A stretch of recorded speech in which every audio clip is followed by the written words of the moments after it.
What's going on, y'all? Welcome back to another episode. I'm SwipaCam. Welcome to my channel. If you have not yet subscribed, hit that subscribe button, hit the like button, comment underneath the video. Look, hit the subscribe button. We are over 550 followers in just 1 month. Let's continue to build this community together. If you want more NBA, NFL content, Denver Nuggets, Denver Broncos content, hit the logo, hit the subscribe button, baby. Let's go. So, I just got done watching the Denver Nuggets playing against the Miami Heat on January 27, 2021, and the Denver Nuggets won 109-82. And here are my initial thoughts. We should have won the game. We won the game. Everybody was healthy. That's all that matters. Everyone left the game healthy. That's all that matters. Against the Dallas Mavericks, PJ Dozier goes down with a hamstring injury. He's going to be out for a few games. The Miami Heat were extremely shorthanded. No Tyler Hero, no Jimmy Butler. They were missing a bunch of players because of COVID protocols, hamstring tightness, all kind of stuff. So, again, so people were reporting this could be a trap game on Twitter. And the Nuggets came out and they handled their business. It got scary. And again, the third quarter, who would have thought the third quarter would have been their worst quarter tonight? Would you have predicted it? I feel like I did. The Nuggets might be the worst third quarter team in the NBA, at least of the elite teams. Every third quarter, whatever the Nuggets are up 18 or today 25 or 12 points, I'm already expecting that by the end of the third quarter, that team is going to be up 4 or we're going to be up 2 after having a double-digit lead. It's just the way they come out for some reason when they're getting back out on the court in the third quarter. They just don't come out with the same intensity. They're flat. The offensive execution in the first quarter for the Nuggets is usually very good, very solid. Today, the offensive execution was really good for the Nuggets in the first quarter. The defensive execution was really good in the first quarter. I want to say that they held the Miami Heat to 14 points in the first quarter, 14 or 16 points in the first quarter. That was amazing. Again, the Miami Heat were missing a lot of people, but again, the Nuggets were playing good defense. They were flying around. They were passing. They were making plays. And so they won the game by 27 points, and they should have won the game by 27 points. Whenever you have a team that's missing that many players and you're struggling, the Miami Heat are struggling as a team. They're not winning games. When teams are in that position, you have to put them away. Jokic, Murray, Porter, they never should have touched the fourth quarter, but because they were playing around in that third quarter, they went into the third quarter up 25, and then they left the third quarter only up 9. That's a plus 16-point difference for the Miami Heat. So you can't do that. Also, let me just go ahead and give a shout out. I love Bam Adebayo. I love Bam Adebayo's game. He plays wonderful defense. He's a switchable player. He can bring the ball up the court. He's extremely athletic. He can shoot in the mid-range a little bit. He's great at rim rolling. He is a great rebounder. He can play perimeter defense on most wings and some guards as well. I love Bam's game. If there was ever a universe where Nikola Jokic could have a 4 next to him like Bam Adebayo, I don't know who would beat the Denver Nuggets, because if you had that kind of defensive presence, that kind of switchability, that kind of grit and toughness in Bam, who himself is a 29-5 player, that's baby Jokic numbers. Again, Nikola Jokic is in a class of his own. He is the Hall of Fame, one of the all-time great players. He will likely be one of the top 20 players of all time by the time he's done, just based on the numbers. If you do this for your career, you're going to probably be a top 20 player all time with some championships, hopefully. But Bam Adebayo is in that same mold, just a different kind of player. Sabonis is in that same kind of mold, but just a different kind of player. So I love Bam's game. Miami Heat fans, if you're watching this, I just want to give a shout out to Bam. I love his game. Nuggets fans, we should hope that we have a player like Bam. So anyway, the Nuggets won the game by 27. They were supposed to 109-82. Here are my game notes. Bam is great. That was my first point. I love watching Bam play. Great ball movement. I mean, it was amazing ball popping basketball in that first quarter. They were playing great defense. Will Barton had 10 points in the first quarter. He looked way better than he did against the Mavericks. Way better. He was flying around. He was playing defense. He was playing really well in that first quarter. Man, they were great great team rebounding. They were crashing the boards. Paul Millsap had like 6 points, I believe, in the first quarter. And then they were crashing the boards with Will Barton, with Jokic, Murray, Gary Harris. Hey, y'all, Gary Harris, man, 2 of 4 from the Gary Harris was 0 of 2 from the 3-point line tonight.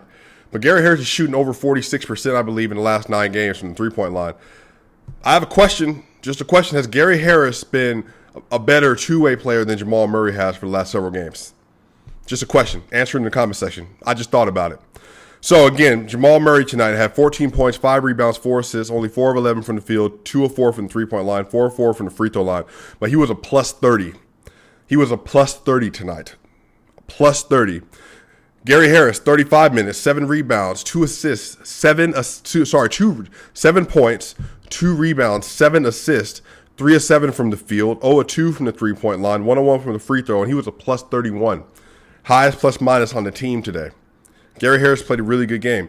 Nikola Jokic, 34 minutes, 21 points, 11 rebounds, only 3 assists. I want to say he had 12 passes that led to shots for the Denver Nuggets today, and I think they only hit 1 of them or 2 of them. They did not shoot the ball. Today, the Denver Nuggets only shot 46% from the field and 33% from the 3-point line. They did not shoot well. And every time Jokic passed the ball out, he should have had 8 to 9 assists tonight at least. They just can't hit the shots. Nikola Jokic, 21, 11, 3, 9 of 14 from the field, 1 of 5 from the 3-point line. Has not played well from the 3-point line, I think, the last 4 games. But he was a plus 16. Again, 34 minutes. You wanted that to be a lot less. I mean, I would like him to be in the high 20s, not playing the fourth quarter, but again, the Nuggets didn't handle business in the third. Paul Millsap, 24 minutes, 11 points, 7 rebounds, 3 assists, 5 of 9 from the field, 1 of 4 from the 3-point line. He was a plus 9. Decent game. Will Barton, 21 minutes, 10 points, 3 rebounds, 1 assist, 4 of 8 from the field, 2 of 5 from the 3-point line, a plus 12. All the starters were a plus today. They played well. The only person, there's 2 people on the Nuggets that were a minus today, and that was Monte Morris and Facu Campazzo. Monte Morris and Facu Campazzo. So, bench. This is where it was, y'all. 25 minutes for Michael Porter Jr. 17 points, 5 rebounds, 1 assist, 7 of 12 from the field, and 3 of 7 from the 3-point line. But he had 3 turnovers. He was a plus 8, but those 3 turnovers were noticeable. He played well. He got some good rebounds. He could have been a little sharper today, but he looked good. He looked fine. I'm happy with the way he played. JaMychal Green, 20 minutes. 15 points, 10 rebounds, 1 assist, 4 of 10 from the field, 3 of 7 from the 3-point line, 4 of 4 from the free throw line, shooting great from the free throw line. He was a plus 12. This season, before this game, which means it's going up after today's game, this season, JaMychal Green is shooting 80% from the free throw line. Will you take that from your starting power forward or your backup power forward? 1,000%. Who's playing great defense? 1,000%. He's also shooting 47% from the 3-point line. What a pickup. I like JaMychal Green. I like JaMychal Green when he was with the Clippers. I like JaMychal Green when he was with the Memphis Grizzlies. I like his game. He was a great pickup. When Jeremy Grant left, to go play for the Detroit Pistons, I was so glad that they went after JaMychal Green because he is a great player. He's played with Marc Gasol before. He knows how to play with Nikola Jokic. He's one of Jokic's favorite players already. JaMychal Green, man, is going to be a difference maker in the regular season, and he's going to be a difference maker in the playoffs and possibly in the NBA Finals this year. He's that kind of player. He's going to play good defense on folks like Anthony Davis and LeBron, even if he can't stay with him every single play, because doesn't have that horizontal speed. He's going to be there. He's going to make a difference on the boards. So you get Jokic, Michael Porter Jr., and you get JaMychal Green on the boards, you're going to win most rebounding battles. JaMychal Green, man, MVP of the bench so far, him and Monte Morris. I count Porter as a starter, so that doesn't count. Now, Monte Morris, 17 minutes, 4 points, 2 rebounds, 5 assists, only 2 of 9 from the field, 0 of 3 from the 3-point line, and he was a -3, and he had a turnover tonight, so he didn't have a great game.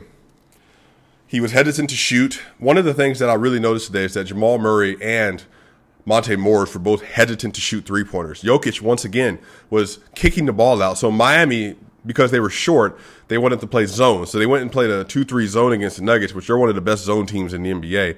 And so when he kicked the ball out, Jokic kicked the ball out, Murray would dribble the ball, trying to step back, and then miss the 3. Monte Morris just wouldn't shoot it.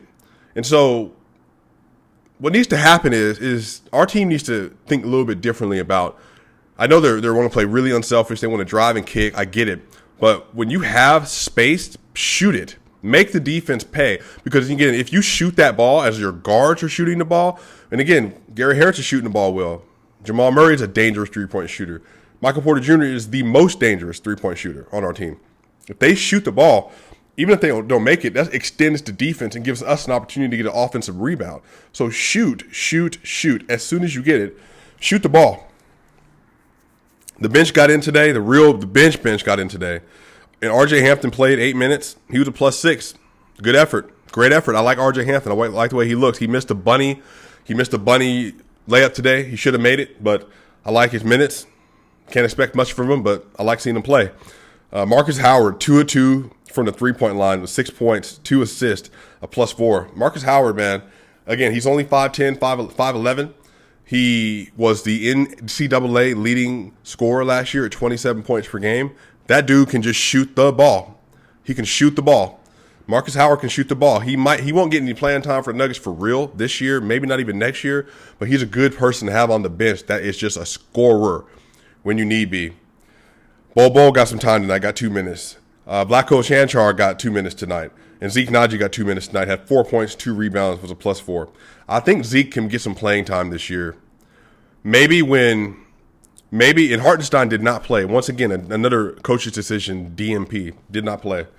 Maybe when Paul Millsap sits at some point this year, who knows when Michael Malone's going to do that, but at some point when he does sit, maybe Zeke Naji can play 9 to 10 minutes off the bench. I think that would be a good fit, a good rotational piece. So, again, y'all, they won. By the way, there was a stretch where I think Jokic might have had maybe one of his most dominant 3-possession stretches in his season this year, in his MVP season. He had a full court dimer to Gary Harris, a full court dimer. He got the ball from the referee, threw it 92 feet. Gary Harris caught it, layup. Amazing pass. Jokic even hit us with the touchdown celebration. That was an amazing play. And then he had a block on defense. They get the ball in transition. Jokic gets matched up with Bam Adebayo, and Jokic just takes him to the paint. Nice, dirty hook shot. And it was just Serbia. It was special. I'm just like, I'm so thankful. I'm so thankful the Denver Nuggets have Nikola Jokic. It was just a great three stretches of just amazing basketball, defense, passing, and scoring. It was amazing. Again, y'all, Michael Porter Jr., he came in the fourth quarter when we were only up 9 and said, I will do it. Give me the ball. Swish three-pointer. Next thing you know, they're up 15, 16 points. And basically from there, the Nuggets are rolling. I do want to see this. I want to see Michael Porter Jr. and Nikola Jokic pick and rolls more. They did it twice today. They did it once against the Dallas Mavericks. I know that Michael Porter Jr. needs to continue to work on his handles, but if he can could you imagine a 6'10" elite scorer with a pick and roll with Nikola Jokic on a pick and pop or a pick and roll, a pick pass back to Michael Porter Jr. And then Jamal Murray in the corner. I want to see more of it. Again, they're continuing to figure out how to play with each other. They're learning what each other does, what they need. Porter's getting more confident in this offense, getting settled back in after only his 4th game back. So, man, it was a good game. The Nuggets won 27 points. The Nuggets will play again on Friday. Possibly the San Antonio Spurs have had some issues with COVID. So we'll see if that game's going to be played. If it's not played, I'm still going to have a video for you. I'm going to have some special content coming out. I'm going to make sure you get something on game day regardless. So we'll see. We'll be back here on Friday, hopefully against the San Antonio Spurs. Once again, y'all, the Denver Nuggets are, in their last 13 games, they're 10-3. In their last 13 games, 10-3 in their last 13 games, and they've won their last 5 games.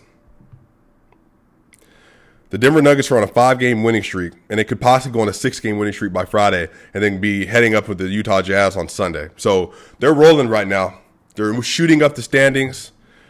They're solidly in 4th place right now in the West, and they're 2 games back behind the Clippers and then 2.5 behind the Jazz. So by the end of next week, they have a possibility of being the 2 seed again. So we'll see. That's going to do it. I appreciate y'all. Hit that subscribe button. I'm SwipaCam. I'll be back here on Friday. I will see y'all soon.